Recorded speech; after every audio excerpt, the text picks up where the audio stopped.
সাংবাদিক বন্ধুরা সবাইকে স্বাগত জানাই। আজ এই সাংবাদিক বৈঠকে ভারতীয় জনতা পার্টির প্রদেশ কার্যালয় থেকে সকাল থেকেই রাজ্যের দুজন বিধায়কের ইস্তফাকে কেন্দ্র করে সাংবাদিক বন্ধুর থেকে আমাদের কাছে ফোন আসছিল রিঅ্যাকশনের জন্য। দল থেকে বলা হয়েছে যে 5টার সময় আমরা সাংবাদিক বৈঠকের মাধ্যমে দলের কি স্ট্যান্ড সেটা খুলাসা করা হবে, পরিষ্কার করা হবে। এবং সেই সুবাদেই আজকের এই সাংবাদিক বৈঠক। আজ সকালে যারা ভারতীয় জনতা পার্টির যে দুজন বিধায়ক ছিলেন, সম্মানিত সুদীপ রায় বর্মন এবং আশিস কুমার সাহা, আপনারা জানেন যে বিধানসভার স্পিকারের কাছে ওনারা পদত্যাগপত্র পেশ করেছেন এবং আগামী দিনে তাদের রাজনৈতিক রূপরেখা কী হবে চলার পথে সেটাও অলমোস্ট খোলাসা করেছেন। এবং দীর্ঘ অনেক দিন ধরেই রাজ্যের বিভিন্ন সংবাদপত্রের বন্ধুরা বিভিন্ন সংবাদপত্রে একটা কল্পনা যে কী হতে পারে তাদের স্ট্যান্ড, সেটা নিয়ে বিস্তারিতভাবে আপনারা আপনাদের সংবাদপত্রের মাধ্যমে প্রকাশ করেছেন, আপনাদের অভিমত ব্যক্ত করেছেন। এবং আজকে সেই জিনিসটাই আমরা দেখলাম যে এই দুজন বিধায়ক স্পিকারের কাছে তাদের যে রেজিগনেশন বিধায়ক পদ থেকে সেটা সাবমিট করেছেন। তো একটা জিনিস পরিষ্কার যে জল্পনা কল্পনার অবসান হয়েছে এবং ওনারা বলেছেন যে ওনারা দিল্লি যাচ্ছেন, দিল্লি থেকে ফিরে এসে নেক্সট কোর্স অফ অ্যাকশন ঠিক করবেন, আপনাদেরকে জানিয়ে দেবেন। এখানে আমার সঙ্গে দলের তরফ থেকে নবেন্দুবাবুও রয়েছেন, উনিও ওনার অভিমত ব্যক্ত করবেন। আমি রাজ্য সরকারের মন্ত্রী হিসাবে সরকারি দিক থেকে কথা বলছি, দলীয় অফিস থেকে বসে, এবং উনি দল থেকে বলবেন। যে জিনিসটা আমরা তীব্র ভাষায় বিরোধিতা করছি এবং নিন্দা জানাচ্ছি, সুদীপবাবু এবং আশিসবাবু ওনাদের বক্তব্যে রেজিগনেশনের পর বলেছেন যে very shortly this government will be rendered two minority, অর্থাৎ খুব শীঘ্রই এই সরকারটাকে মাইনরিটি করে ফেলা হবে, মানে সরকারটা ফেলে দেওয়া হবে। আমাদের এখন মেজরিটি রয়েছে, জনগণের দ্বারা নির্বাচিত প্রতিষ্ঠিত সরকার 2018 সালে নির্বাচিত হয়েছে। 25 বছরের কালো দিন, কালো অধ্যায় যেটা বামফ্রন্টের শাসনে রচিত হয়েছিল, তার থেকে মুক্তি দিয়েছে ভারতীয় জনতা পার্টি, নরেন্দ্র মোদী, অমিত শাহ, আমাদের মাননীয় মুখ্যমন্ত্রীকে সামনে রেখে। এবং সেই 18 সালে মুক্তির পর সুদীপবাবু মন্ত্রিসভায় গুরুত্বপূর্ণ দপ্তরের মন্ত্রী হিসেবে স্থান করে নিয়েছিলেন, দল থেকে তাকে সেই সুযোগ দেওয়া হয়েছিল। এখন উনি বলছেন যে সরকারটাকে ফেলে দেওয়া হবে, this government will be rendered two minority government. তো একটা জিনিস পরিষ্কার যে উপরে মানুষের কথা বললেও সরকার ফেলে দেওয়াই হচ্ছে তাদের আসল উদ্দেশ্য, আসল লক্ষ্য। যে জিনিসটা আমরা তীব্র ভাষায় নিন্দা জানাই এবং বিরোধিতা করছি। বর্তমানে সরকার বা সরকারের কাছে কোনো ঝুঁকি নেই, উই আর কমফোর্টেবল। দুজনের রেজিগনেশনে সরকার পড়ে যাবে বা আগামী দিনে যদি কোনো ধরনের ডেভেলপমেন্ট ঘটে ওনারা যেটা বলতে চাইছেন তাতে সরকার পড়ে যাবে, সেই জিনিসটা কোনো দিনই সম্ভব হবে না। আমি একটু আগে থেকে বলতে চাইব, উনি বলছিলেন যে দমবন্ধকর পরিস্থিতি ছিল, দমবন্ধকর পরিস্থিতি থেকে উনি রেজিগনেশন দিয়ে অনেকটা রিলিফ বোধ করছেন, মুক্ত বোধ করছেন নিজেকে। যে দল থেকে উনি বা আমিও ছিলাম, যে দলে, কংগ্রেস দলে, কংগ্রেস দল থেকে বেরিয়েও তিনি এই কথাই বলেছিলেন যে মুক্ত বোধ করছি নিজেকে, কারণ মানুষের জন্য কিছু করা যাচ্ছিল না এই দলে থেকে, তাই বিজেপি দলে যোগদান।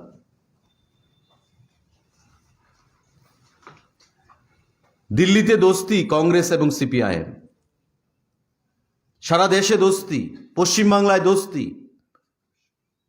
বিধানসভা নির্বাচনে জোট বেঁধে লড়াই, মণিপুরে কংগ্রেস কমিউনিস্ট জোট বেঁধে লড়াই, আমাদের রাজ্যে কুস্তি। সেই জিনিসটা বিগত 25 বছর আমাদের রাজ্যকে কমিউনিস্টের হাতে উপঢৌকন হিসেবে তুলে দিয়েছিল। সেখান থেকে বেরিয়ে এসে যে জিনিসটা কংগ্রেস বিগত 25 বছরে করতে পারেনি, বিরোধী দলে থেকে আমরা করতে পারছিলাম না, সেখান থেকে বিজেপি আমাদেরকে মুক্ত করেছে। সেদিন যখন কংগ্রেস থেকে ওনারা বেরিয়ে গেলেন, আমরা সহ, তখন কংগ্রেসটা খারাপ ছিল। কংগ্রেস দিয়ে ত্রিপুরার মানুষের কল্যাণ সম্ভব হবে না। কংগ্রেস দিল্লিতে দোস্তি, ত্রিপুরায় কুস্তি, ত্রিপুরা রাজ্যে সিপিআইএম এর কাছে বিক্রি করে দিয়েছে। আজকে ওনার কাছে কংগ্রেসটা ভালো হয়ে গেল, কারণ উনি বলছেন যে বিজেপিতে দমবন্ধকর পরিস্থিতি হয়ে গেছে, রাজ্যে গণতন্ত্র নেই। যে কথাটা উনি আগেও বলতেন যে ত্রিপুরা রাজ্যে কমিউনিস্টের শাসনে গণতন্ত্র নেই। তো একটা জিনিস পরিষ্কার যে ওনার রাজনৈতিক স্ট্যান্ড কি হবে, সে জিনিসটা উনি, আমার মনে হয় উনি বিচক্ষণ রাজনীতিবিদ, 4 বারের বিধায়ক ছিলেন, এ নিয়ে 5 বার, 4 বার কংগ্রেস দলের বিধায়ক ছিলেন, কিন্তু 5ম বার বিজেপি দলের হয়ে বিধায়ক হয়েছেন, মন্ত্রী হয়েছিলেন, ক্যাবিনেটে রাজ্য সরকারের মন্ত্রী হয়েছিলেন 5ম বার বিধায়ক হওয়ার পর। আমরা সেই জিনিসটাকে তীব্র ভাষায় আমরা প্রতিবাদ জানাচ্ছি, এবং কোনো ধরনের ষড়যন্ত্র, আমরা বলবো যে কথাটা বলেছেন this government will be rendered two minority, সেটা বলবো এটা একটা ডিপ রুটেড কনস্পিরেসি সরকারকে ফেলে দেওয়ার, যেটা আমরা কোনোভাবেই মেনে নেব না, রাজ্যের জনগণ মেনে নেবে না। যারা এই সরকারকে প্রতিষ্ঠিত করেছে 18 সালে, দীর্ঘ 25 বছর পর ভারতীয় জনতা পার্টির নেতৃত্বে, এ রাজ্যের জনগণ কোনো অবস্থাতেই এই স্ট্যান্ড মেনে নেবে না। আগামী দিনে যে কোনো ষড়যন্ত্র রাজ্যবাসী জবাব প্রদান করবে। ওনার ব্যক্তিগতভাবে যদি দলে থাকতে পছন্দ, উনি স্বাচ্ছন্দ্য বোধ না করেন, কমফোর্টেবল ফিল না করেন, সেটা আলাদা জিনিস, কিন্তু কোনো অবস্থাতেই আমাদের যারা বিধায়ক নির্বাচিত হয়েছে, আমাদের ভুলে রাজ্যের জনগণকে খেসারত দিতে হবে, সেই জিনিসটা যেন কোনো অবস্থাতেই ফিরে না আসে, আমি রাজ্যের জনগণের কাছে সেটা আহ্বান জানাবো। ইতিমধ্যে আপনারা দেখেছেন বা জেনেছেন যে সিপিআইএম দল থেকেও একটা অ্যাক্টিভিটিস শুরু হয়েছে, কারণ তারা চাইছিল সেই জিনিসটা, যে একটা অংশকে লেলিয়ে দিয়ে মাঝখানে কিভাবে ঘোলা জলে মাছ ধরা যায় সেই জিনিসটা, এবং তাদের মধ্যেও যেন একটা কনফিডেন্স ফিরে পাচ্ছে তারা, যে আগামী দিনে আমরাও একটু লড়াইয়ের ময়দানে যেতে পারবো, যারা 4 বছরে লড়াইয়ের ময়দানে যেতে পারেনি, কারণ জনগণ তাদেরকে প্রত্যাখ্যান করেছে বিগত 18 সালের নির্বাচনে। আবার পুনরায় কমিউনিস্ট পার্টি ফিরে আসুক, রাজ্যের জনগণ সেই জিনিসটা চাইছে না। আজকে খোলা জলে মাছ ধরার যে একটা প্রয়াস, বা বাঁকা পথে কমিউনিস্টের হাতে সরকার তুলে দেওয়ার যে একটা প্রয়াস, সেই জিনিসটা মানুষ উপলব্ধি করতে পারে, এবং আমরা আহ্বান জানাবো মানুষের কাছে যে কোনো মূল্যে রাজ্যের এই সরকারকে রক্ষা করতে হবে, এবং আগামী দিনে আমাদের 18 সালে যে পরিবর্তন হয়েছিল, 25 বছর সহ্য করা গেল, 3 বছর সহ্য করা যাচ্ছে না, 4 বছর সহ্য করা যাচ্ছে না। 25 বছর যে গণতান্ত্রিক পরিবেশ ছিল না রাজ্যে, সেই জিনিসটা বড় করে দেখার সেখানে প্রয়োজনীয়তা নেই। 4 বছরের পরিবেশটাকে বড় করে দেখার প্রয়োজনীয়তা চলে এসছে আজকে। তাই সাংবাদিক বন্ধুরা, আপনাদের মাধ্যমে আমরা রাজ্যের কাছে সেখানে আহ্বান জানাবো, রাজ্যের প্রতিটি অংশের জনগণে যারা 18 সালের নির্বাচনে একটা গুরুত্বপূর্ণ ভূমিকা নিয়েছিলেন পরিবর্তনে, যে আগামী দিনে ত্রিপুরা রাজ্যে যেন এমন পরিবেশ তৈরি করার যে একটা চেষ্টা হয়েছে, তা যেন কোনো অবস্থাতেই সফলতা না আসে, সেই দিকে আপনাদের নজর রাখতে হবে, সেই দিকে আপনাদের লক্ষ্য রাখতে হবে। আমি বর্তমানে মাননীয় নবেন্দুবাবুকে আহ্বান জানাবো, উনি দলের পক্ষ থেকে ওনার বক্তব্য পেশ করার জন্য।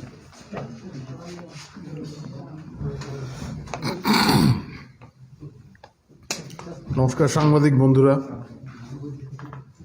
আমার মনে আছে ইতিপূর্বে আপনারা বিভিন্ন সময় আমাকে প্রশ্ন করেছিলেন সাংবাদিক সম্মেলনে সমস্ত চিঠিপত্র দেওয়া নিয়ে।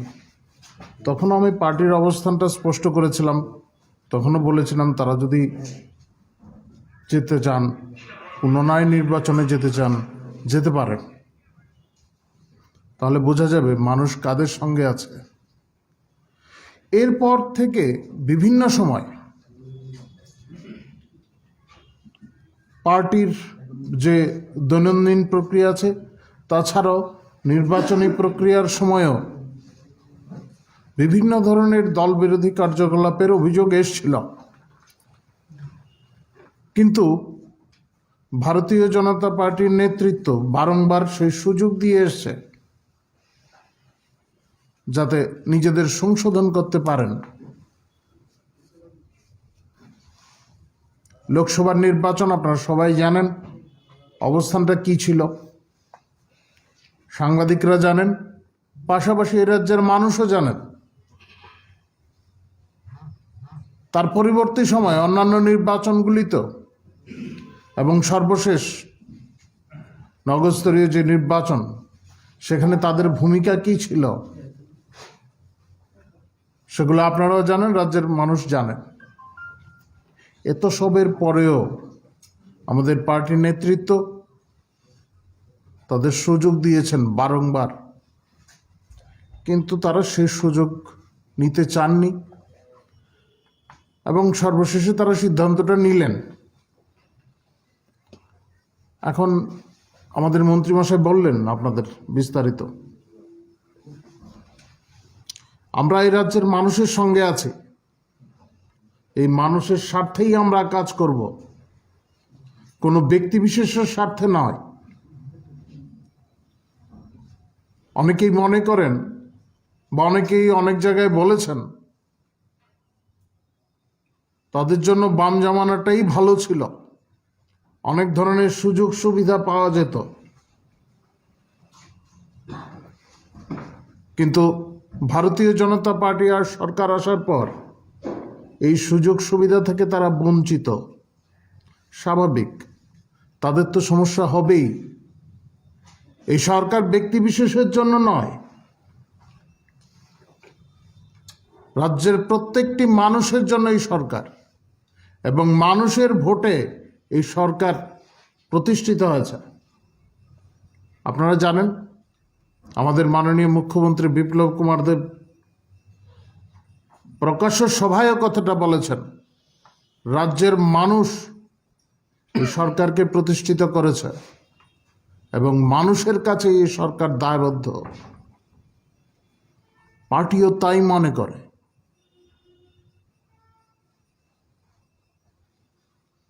এই সমস্ত যে ঘটনাক্রম, আজকে তার একটা হয়তো ইতি টানা হলো কার্যকারণে,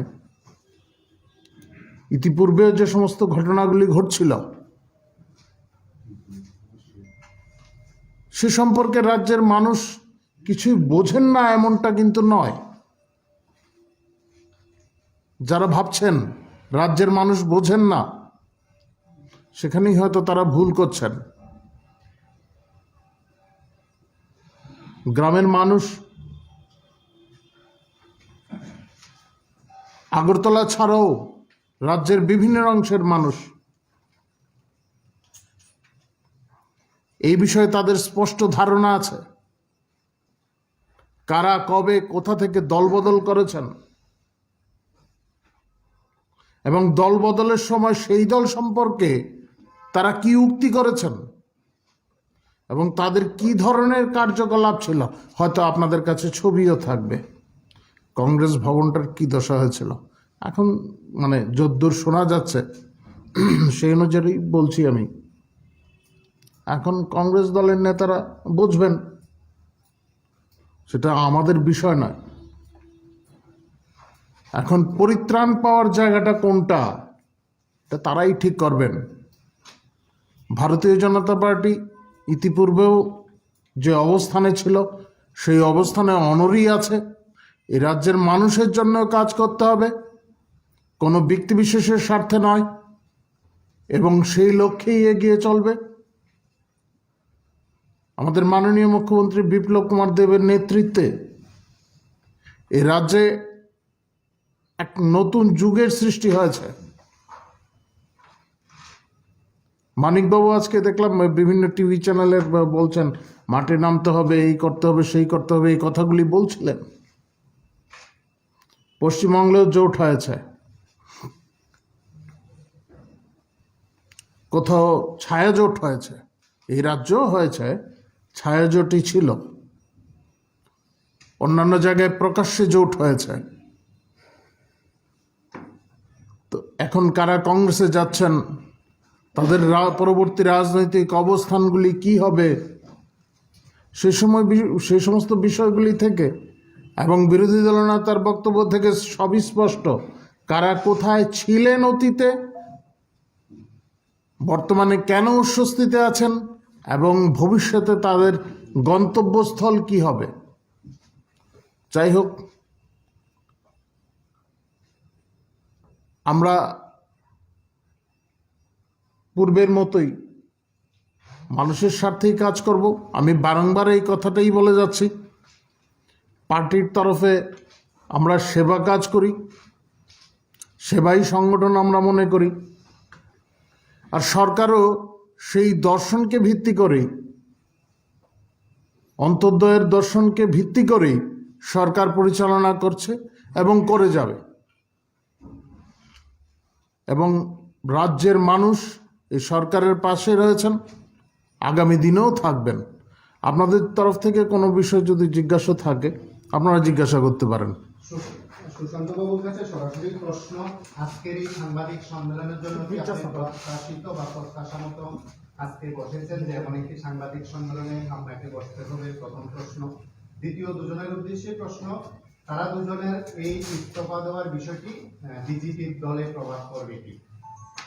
আপনার প্রথম প্রশ্ন,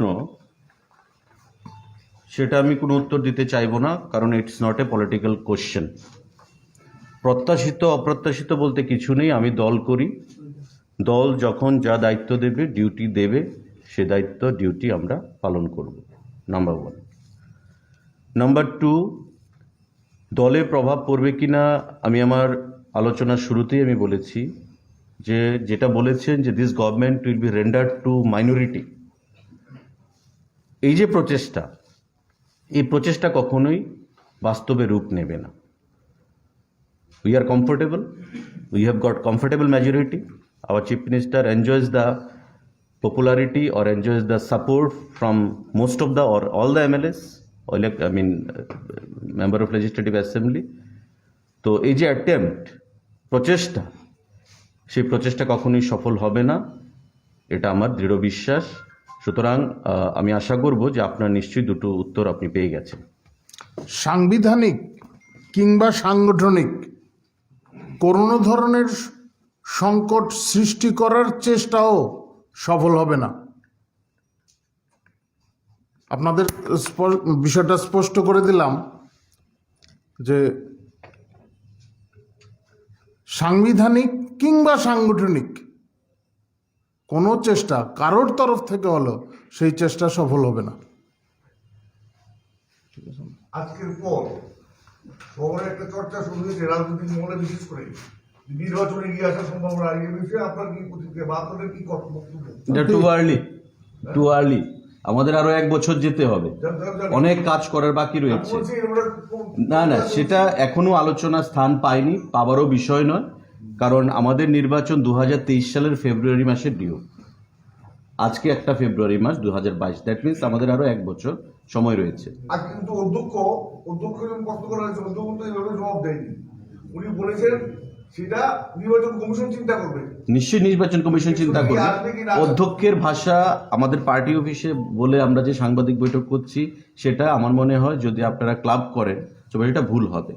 অধ্যক্ষ সেখানে স্পিকার হিসেবে সাংবিধানিক পদে বসে ত্রিপুরা লেজিসলেটিভ অ্যাসেম্বলির কাছে ওরা রেজিগনেশন দিয়েছে, তো স্বাভাবিকভাবেই সেই দৃষ্টিতে উনি কথা বলেছেন। আর নির্বাচন কখন হবে না হবে রাজ্য সরকারের থেকে আপনি জানেন, নির্বাচন করতে গেলে বিধানসভাকে ডিসলভ করতে হবে, তারপর প্রস্তাব পাঠাতে হবে ইলেকশন কমিশন অফ ইন্ডিয়ার কাছে। এখনো সেই পরিবেশ আসেনি ত্রিপুরা রাজ্যে, আমাদের আরো কাজের মধ্যে রয়েছি। আমাদের মাননীয় মুখ্যমন্ত্রী প্রায় সময় বলেন বা আমরাও বলি যে আমাদের যে প্রতিশ্রুতিগুলো সেগুলো আমরা পূরণ করে, আমাদের সামনে বাজেট রয়েছে তার মধ্যেও সেটা প্রতিফলিত হবে। আমরা কাজ করব, সঠিক সময়ে সঠিক সিদ্ধান্ত নেওয়া হবে। আপনার কথায় সঠিক সময় নির্বাচন হবে, সঠিক সময় হবে। 2023 সালে এমন কোনো থ্রেট পরিবেশ তৈরি হয়নি এখন পর্যন্ত যে নির্বাচন এগিয়ে আনতে হবে। মানে আপনি তো আমি নিজে তো বললেন যে 2023 সালে নির্বাচন হওয়ার কোনো সম্ভাবনাই নেই। না এখন পর্যন্ত বলছি, নোবডি হ্যাজ সিন টুমরো। কালকে কি হবে আপনি কি করে বলবেন? Anything, anybody? চলো, থ্যাংক ইউ।